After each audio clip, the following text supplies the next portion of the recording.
The Wonder Girls assemble in Wonder Woman number 5. But so do the villains. This issue has a tough act to follow, as Wonder Woman number 4 was, quite frankly, one of the best single issues of Wonder Woman that I've ever read. Issue number 5 is yet another great outing for author Tom King, artist Daniel Sampere, and the entire creative team here, but it's a completely different animal than issue 4 was. In our main story here, we have Wonder Woman trying to convince her 3 apprentices slash sidekicks slash whatevers to not interfere in her conflict with the US government and Sergeant Steel. Meanwhile, we have Sergeant Steel assembling Wonder Woman's various enemies against her. Wonder Woman doesn't have as flashy or a famous a rogues gallery as Batman does, or even as Superman does, but it's still better than I think most people give it credit for being. And this issue shines some of those characters up really nicely. I'm looking at Dr. Psycho, I'm looking at Giganta, I'm looking at Cersei, etc.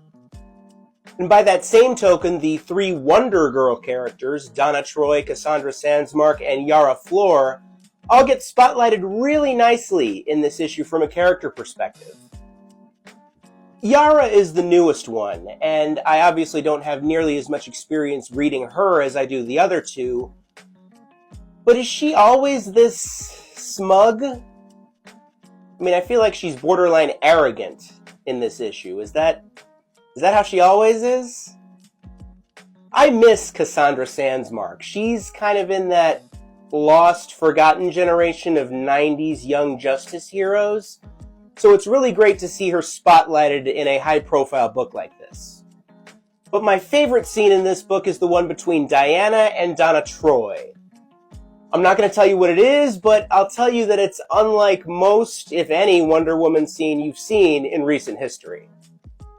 I wasn't overly familiar with Daniel Sampere's art coming into this Wonder Woman series.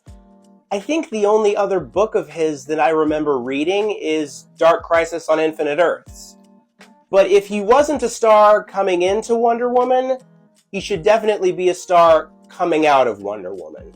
What he's turning in here is great. I haven't said much about the Trinity backup stories that we've been getting in Wonder Woman, with art by Belen Ortega and colors by Alejandro Sanchez, but they're really nice little additions to the main story. They're quality in their own right. If you think Washington, D.C. is a mess now, it's not going to get any better in Wonder Woman number 6. Just saying. So you might recall that in Wonder Woman number 5, most of her rogues gallery kind of assembled in preparation for an attack on her. And in this issue, Wonder Woman number 6, they all do attack. Pretty much at the same time. There's always kind of a cool factor for me when iconic superheroes like Wonder Woman operate out of real places from the real world, like she does in Washington, D.C. in this issue. It's a nice tether to the real world. But of course the pseudo downside to that is that because of the nature of superhero supervillain battles, you kind of have to tear up those big real world locations. I did not expect them to do what they did to the Washington Monument in this issue, for instance. Another little downside here is that we spent much of Wonder Woman number 5 last month sort of shining up and building up these villains for Wonder Woman to fight, and now she takes them all down within the span of one issue. Although I guess we have seen heroes like Batman and the Flash do that with their villains a bunch of different times, so I don't know, maybe we shouldn't judge too harshly. At the very least, our artist Daniel Sampere and our colorist Tomio Mori give this a great, big, epic fight feel. I don't know if Tom King has kids, nor is it my business to know. But if I had to hazard a guess, based on the way he writes parental/babysitter exhaustion in the backup story for this issue, I would assume that he does. Which is a compliment, really. Another compliment I'll give to Tom King and the creative team on this entire Wonder Woman series is that they've done something that no other creative team has been able to do, at least for me, in the past 20 years or so, and that's consistently put Wonder Woman at or near the top of my weekly stack when those issues come out. She is a priority for me now. This is a must-see series. Wonder Woman and Superman go shopping for Batman's birthday present at an outer space shopping mall in Wonder Woman number 7. Yeah, somehow shopping malls are pretty much obsolete here on Earth, but in space they're still a thing. Maybe the aliens know something we don't. This is a fun sort of interlude issue that's very bantery between Wonder Woman and Superman. It reminded me of the issues of Batman that our author Tom King also did, where Batman and Superman double dated with Catwoman and Lois Lane. King is having fun with the ludicrousness of everything, while still being respectful and paying homage to these classic characters. I will say, though, that not all the banter lands, necessarily. King might be laying that on a little too thick, at least for my tastes. One more thing on the dialogue. When Wonder Woman is talking, she should be allowed to use contractions consistently. When she doesn't, she sounds very robotic and very alien. Which is ironic because in this story she's actually with an alien. I like this issue because Wonder Woman and Superman are definitively friends. There's no romantic tension between the two. DC went through a phase about a decade ago where they wanted to put Wonder Woman and Superman together in like a romantic relationship. And to me, that never works. Superman and Wonder Woman have a respect for each other and a friendship that to me almost transcends romance and sex and things like that. Hey, did you know Wonder Woman drinks black coffee? I didn't know that, but apparently Tom King does. You know, I worked at a coffee shop for like 8 years, and even I take a little bit of cream.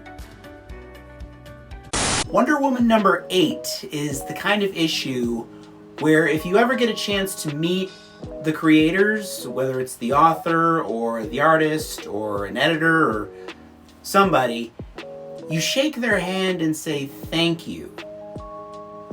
Thank you for making this story for me, and in my case, my daughters, and ultimately for the legend of Wonder Woman. This one is an all-timer, at least for me, and it's actually the second all-timer that this Wonder Woman series has come through with, the other one being issue 4. In this issue, we see that a villain who is essentially the embodiment of patriarchal misogyny has Wonder Woman bound with something called the lasso of lies. Now, she has the golden lasso of truth usually. This is the lasso of lies, and this horrible human being is justifying himself and his actions using Bible quotes, like actual Bible quotes. I love this, and you know, you can talk about the origins and the intended purity and all the good things that come from the Bible, but the truth of the matter is, in the real world, people use the Bible to justify horrible things, much worse things than we see here. And I've kind of been waiting for a mainstream superhero comic to come along and talk about that. And it looks like I finally have it here. There's also a lot of 1950s housewife stuff in this issue, with Wonder Woman cast as a housewife. I like the magnifying glass on that era, because the 50s are so often romanticized. And if you peel back the curtain even a little bit, you'll see that it doesn't necessarily deserve to be romanticized. These are the kind of Wonder Woman stories that we need to be seeing in a post-Roe v. Wade era in 2024.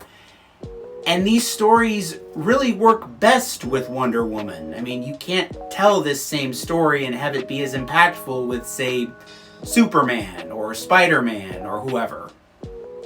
One thing I want to say in particular about our author Tom King, he's written certain stories that I love, and he's written certain stories that I just can't stand. And I was initially worried about his run on this Wonder Woman book because of how controversial and even provocative some of the story choices he's made in the past have been. But he and our artist Daniel Samperi and everybody involved in this book have really turned in what so far is shaping up to be an all-time great Wonder Woman run. And if you're not reading this book, you need to be. Let's talk about Wonder Woman number 9, and let's talk about the Eisner Awards. Hey. So yeah, the 2024 Eisner Award nominations were just recently announced. The Eisners are like the Oscars or the Emmys of comic books. They're generally considered to be the top award, the top honor for the medium. I have kind of a weird relationship with awards and award shows. I kind of generally tend to think they're all BS and political, unless they're not. For instance, I was really thrilled when the Oscars gave Heath Ledger a posthumous award for his performance as the Joker in The Dark Knight. But then they gave Joaquin Phoenix an award for the same role in Joker. Don't come after me for that, okay? Joaquin Phoenix is a phenomenal actor. He was just in what I thought was a bad movie. Just my opinion, you'll survive.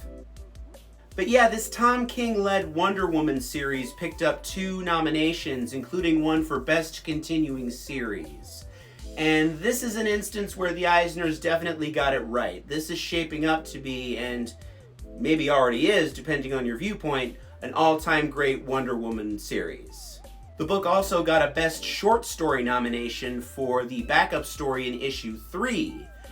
And I think I've been guilty of kind of writing those backups off as secondary and less important. And now I feel like I've got to go back and read them all over again to catch up. Serves me right, I guess. As far as this issue specifically is concerned, this Wonder Woman series has given us 2 all-time great issues so far, in my opinion, issues 4 and issue 8. I wouldn't call this one an all-time great, but it's up there.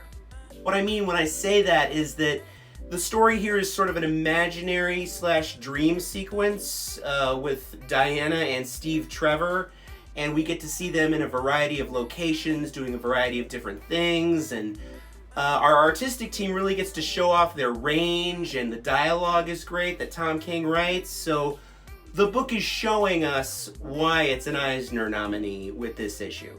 There's also a really cool tribute to a classic yet controversial moment between Wonder Woman and Maxwell Lord from about 20 years ago now. If you're familiar with the moment, you'll recognize the tribute immediately. Wonder Woman number 10 is the first issue of this Wonder Woman volume that I did not entirely like. And it all comes down to 2 words, folks. Forced comedy. When I talked about the Penguin number 10 a while back, I mentioned that our author here, Tom King, tends to have did I do that moments, in the sense that he'll be telling a story and things will be going good to great, and then something calamitous and terrible will happen with the writing and things will go off the rails. Often the reason we get those did I do that moments from Tom King is because he's either trying to be funny or he's trying to be cute. And this issue kind of illustrates that neither of those are his strengths. The A story in this issue involves Wonder Woman getting into a big, long, epic, extended, bloody fight with somebody. It's really dramatic and pretty good. But the B story has the Wonder Girls, Donna Troy, Cassandra Sandsmark, and Yara Flores, trying to access Wonder Woman's invisible jet, which apparently none of them have a clue how to operate. That doesn't really track for me, but alright, I'll buy it. Yara Flores makes what I'm pretty sure is a poop joke early on. And you know what? I'm not averse to poop humor, okay? But if you're gonna make a poop joke in my comics, make it a good poop joke, okay? Make me laugh. This was not a good poop joke. This was an okay poop joke. But you know, that joke in and of itself wouldn't be enough to taint the issue overall. But this next bit does taint the issue, at least for me. We get a gag where Donna Troy messes up with the ejector seat on the invisible jet. And yeah, I'm sure you can see where the joke is going. I don't like that joke. At all, really. Donna Troy is supposed to be the most experienced of these three women, but the joke makes her look stupid. Also, if you must do an ejector seat joke with these Wonder Girls, they picked the wrong Wonder Girl. It should have been on Yara Flores, because she's kind of the smug, arrogant one of the group. It would have been kind of funny to see her get some egg on her face, but in the grand scheme of things, the ejector seat joke really isn't that funny to begin with. All the while, our penciler Daniel Sampere and our colorist Tomi Omori continue to deliver some fantastic art here, and in a way that makes these bad attempts at comedy worse. It's like these guys are knocking it out of the park. Don't make them draw stupid crap. Tom King's strengths as a writer are in things like action and drama. He's not a comedian. And you know what? I wasn't even looking to this book for comedic purposes, so I don't really understand why he feels the need to push bad comedy, especially when this series was going so well. No more bad jokes, please. Wonder Woman number 11 is a tie-in with the big Absolute Power event comic that DC is doing right now. Which, with all due respect, means that, at least from a story standpoint, it's kind of a nothing issue. Yeah, that's the downside when staple books like Wonder Woman tie into an event comic that Marvel or DC is doing. Often it interrupts the narrative flow that the book is on. And in Wonder Woman's case, at least for the most part, the narrative flow has been pretty good. But yeah, we have Wonder Woman hanging out with members of the Justice League Dark, and an Amazo robot attacks, so there's a big fight sequence that breaks out. Tony Daniel is our guest artist, so at least the fight looks great. It's just that if you haven't read Absolute Power, I imagine this comes off cold. Incidentally, this story begins with Wonder Woman and all our heroes hanging out at the Watergate Hotel in Washington, D.C. Watergate is in the place where the famous Watergate break-in happened that served as the inciting incident for the scandal that ultimately led to President Nixon's resignation in the 70s. Is there a special significance to them being there, or is that just Tom King being cute? I don't know. I really like that Detective Chimp and Wonder Woman are friends. I like to think that they get together on their off days to have tea and play chess or something like that. We do, however, get another Trinity backup story in this issue by Tom King and Belen Ortega, so I guess the narrative flow isn't entirely interrupted. That's always a good thing, I guess. Damian Wayne teams up with Diana to essentially make Captain Boomerang's life a living hell in Wonder Woman number 12. Yet another tie-in for the Absolute Power event comic here. Wonder Woman is teaming with Robin to interrogate Captain Boomerang to find out the location of the prison where Amanda Waller is keeping all her captured superheroes and metahumans, and they have very different interrogation approaches. This issue is one of the more interesting Absolute Power tie-ins that I've read, because we're getting to see two characters who don't normally interact with one another. And the appeal of this issue really is seeing their two personalities, their very different personalities, rub up against one another and how they conflict. By and large, Tom King, our artist Tony Daniel, and the rest of the creative team really have a solid outing here. There is, however, sort of a forced emotional moment between Wonder Woman and Robin. The moment doesn't ruin the issue per se, but it is kind of a swing and a miss, creatively speaking. It happens. Tom King has yet another solid outing with artist Belen Ortega in this issue, as the Trinity backup features continue. This month, Lizzie, Wonder Woman's daughter, tells one of the other characters that they smell like Ragman's farts. That's a really childish Tom King line, but I enjoyed it. What can I say?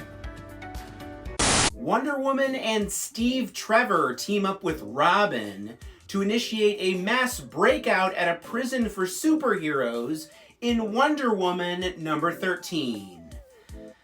This isn't how prisons work. We are, of course, still tied in with the Absolute Power event comic here. This is the second part of a story about Wonder Woman teaming up with Robin to break a bunch of superheroes out of this prison that Amanda Waller has created. They picked up Steve Trevor along the way, and things are complicated by the fact that none of these superpowered heroes have powers right now. I've mentioned this before, but this Absolute Power story has a big logic/plot hole in it.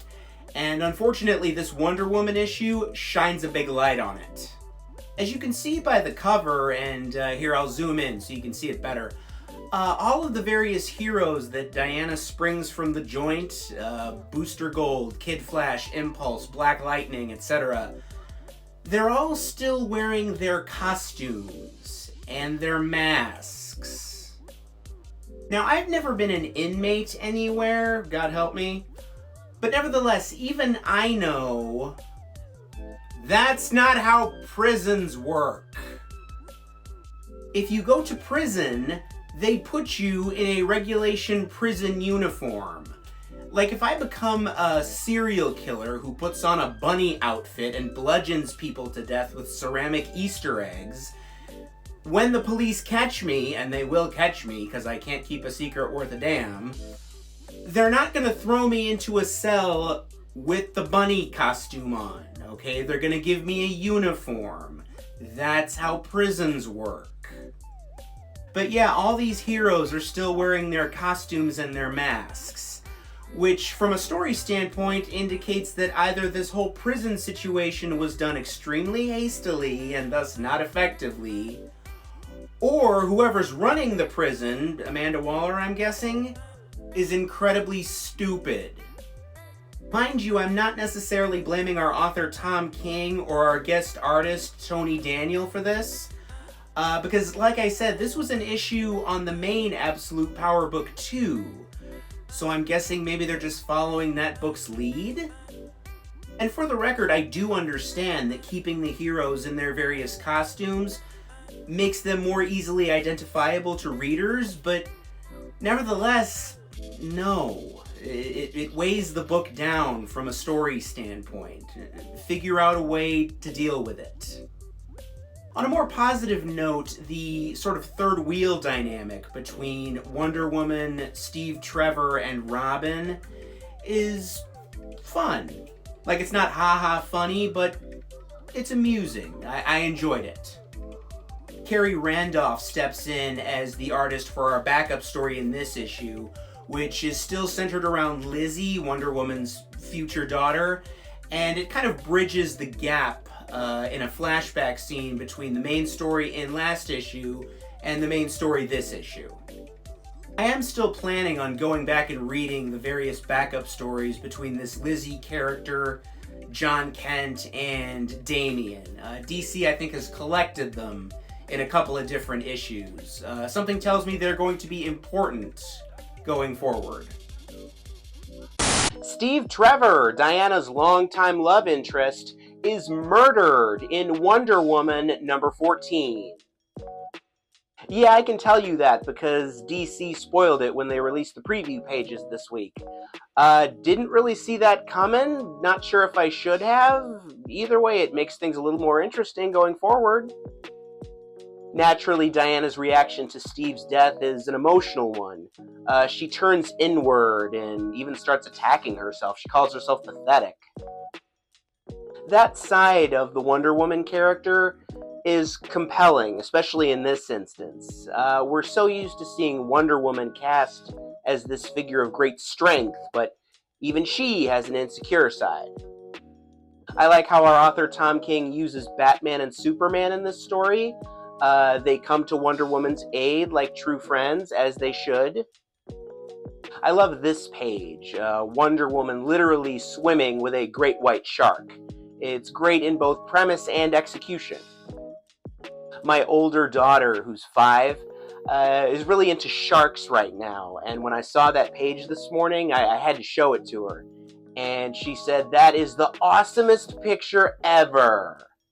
So, well done, guys. Follow the money and then burn the money.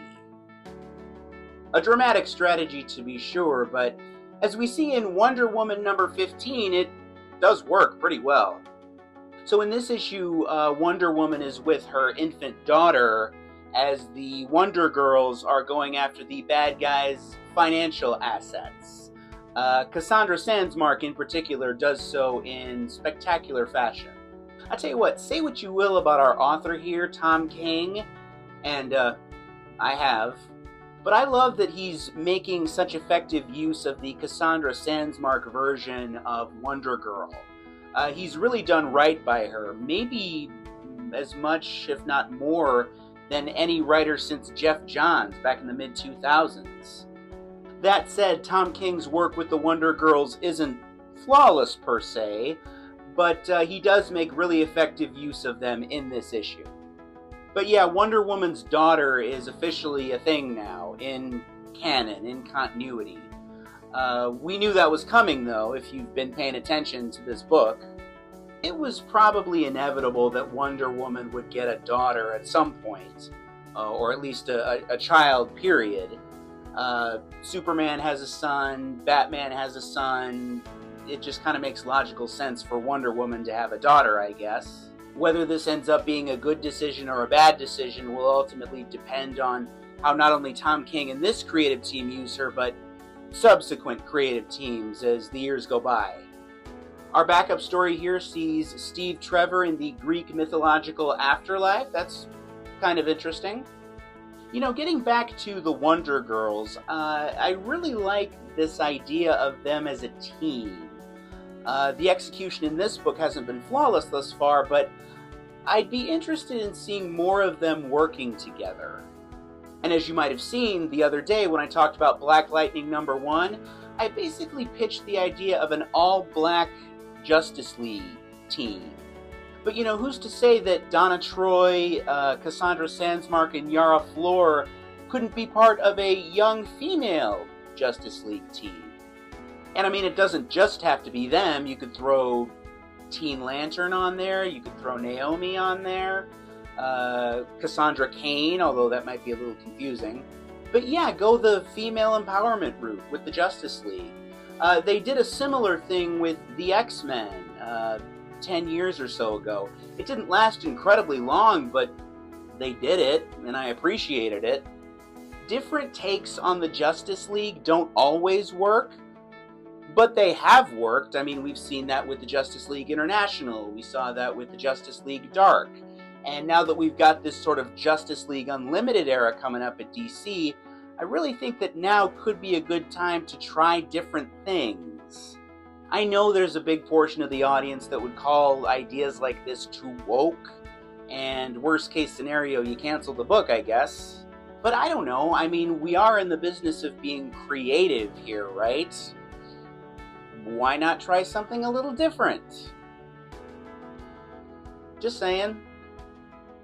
The ongoing Wonder Woman series ends 2024 on a high note with issue 15 and an appearance from Detective Chimp. Yeah, I've become a big Detective Chimp fan, so I was really excited to see him on this issue. And as I've said before, I love that Wonder Woman and Detective Chimp are buddies. Not only is it a great visual contrast, but I think it speaks to her character that she can see beyond the primate exterior and appreciate Detective Chimp for who and what he is and what he brings to the table. You know, for somebody who has ragged on our author Tom King's attempts at comedy in the past, I did smile an awful lot as I was reading this issue, and I think it was more than just my fondness for Detective Chimp. I'll go as far as to say this is probably the funniest issue that I've read from Tom King. He really does a good job of milking the, again, contrast between Detective Chimp and the leader of the Sovereign, the King of America.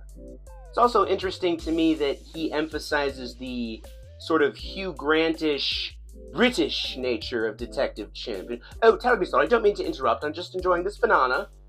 I was really looking forward to seeing what our usual artist, Daniel Samperi, and our usual colorist, Tomio Mori, would turn in as it relates to Detective Chimp, but they're not here, other than what we see on the cover. But boy, Bruno Redondo and colorist Adriano Lucas are a hell of a tag-in no matter what book you're working on. They do a great job here, not surprisingly.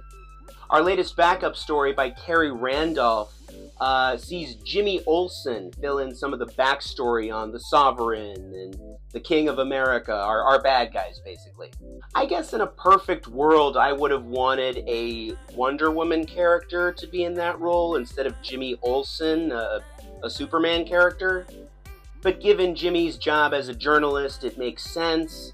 And also, I think that Jimmy Olsen is a harder character to nail down and get right than a lot of people think he is. And I think that this creative team does him justice here. Spoiler alert, you're probably going to hear me talk about this Wonder Woman ongoing series again shortly, as it relates to my favorite titles of 2024, because it really is my favorite ongoing that DC is putting out right now, and I did not think that I would ever be saying that. So, credit where credit is due. Wonder Woman has, for my money, been the best and most consistent ongoing series to come out of DC Comics in 2024, and that's why it's one of my favorite comics of 2024. And in saying that, I have to give credit where credit is due, and maybe even eat a little bit of crow, because I did not think a year ago that I would be sitting here saying that to you.